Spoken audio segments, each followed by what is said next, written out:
Est-ce que vous savez combien de personnes sont mortes dans les guerres menées par les États-Unis et les membres de l'OTAN depuis les attentats du 11 septembre? Vous avez aujourd'hui quasiment 4 500 000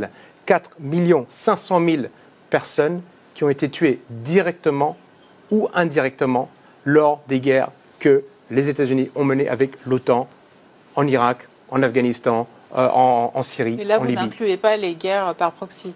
Et là, je n'inclus pas les guerres par proxy, les guerres où l'armée des pays membres de l'OTAN a été directement impliquée. Il y a à peu près 900 000 personnes qui ont été tuées directement, dont 300 000 civils, et le reste, ce sont des personnes qui sont mortes indirectement parce que les sanctions, on parle des sanctions, mais quand vous appliquez à l'Irak des sanctions sur l'importation de médicaments dont les enfants ont besoin et que les enfants meurent parce qu'ils n'ont pas accès à ces médicaments, eh bien, c'est un effet direct de les sanctions. Et donc, du coup, l'Institut Watson inclut ça dans cette comptabilité. Et on se souvient de Madeleine Albright, ambassadrice des États-Unis aux Nations Unies, secrétaire d'État de Bill Clinton, quand une journaliste américaine lui